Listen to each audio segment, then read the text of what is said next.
Hi everyone, it's good to be back.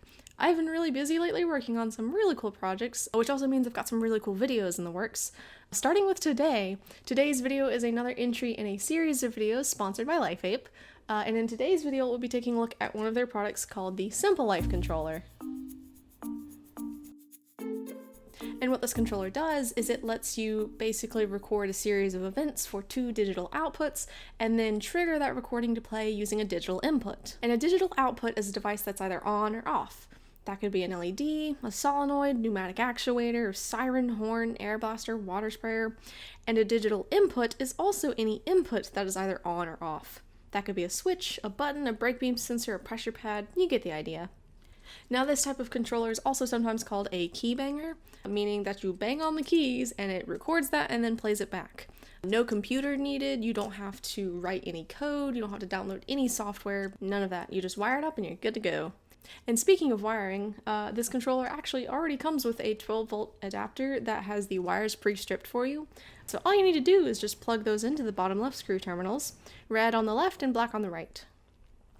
Also, don't forget, always make sure nothing's plugged into the wall whenever you're doing any wiring. And if you've never used a screw terminal before, you just unscrew it a little bit, push in your wire, and then screw it down until it tightens. Your input goes into the screw terminals beside power. Here I'm using a button, and their two output devices are wired to the top screw terminals.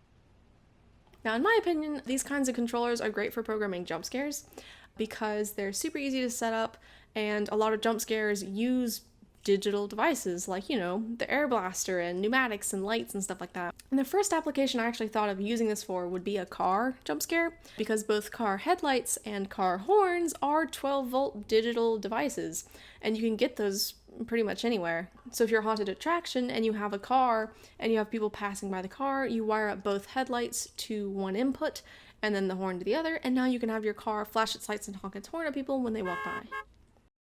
But unfortunately, I don't have a car or anything like that just lying around to use, so instead I'll be showing this off with something a little bit smaller.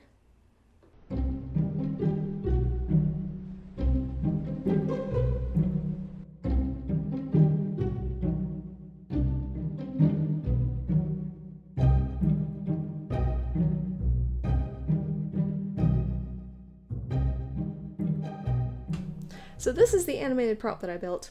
And some of you actually might recognize it because it was inspired by the jumping spider in the cage in the queue line of Disney's Jungle Cruise attraction. And it's a very simple prop. Right now it only has one digital output, and that is a solenoid that causes a spider to rear up and down. But of course I could always add a second output like an air blast or something. So let's take a look at this in action. So right now I have the solenoid wired up to the first output on the SimpleLIFE controller. And to start a new recording, I just press the record button, and then I press that output whenever I want the spider to jump. And then to stop the recording, of course, press the record button again. And then to replay what you just recorded, hit the play button. Or you can trigger that recording to play using your input.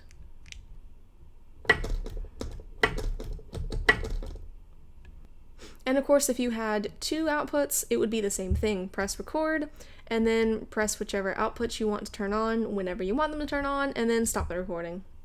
Now that I've made my recording, I don't want anyone to accidentally hit this and then override my recording, so you can just press the lock button, and that will stop it from doing any more recording.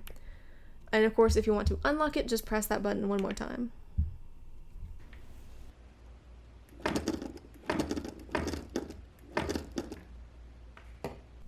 So that's it for this video. Thanks to LifeApe for sponsoring this, and for those of you that want to check out this controller for yourself, I've included a link in the description. Also, if you're interested in making your own prop like this, I filmed the process and will be making a video showing how I put mine together, and I'll include a link in the description as soon as that gets published. So I'll see you then. Bye!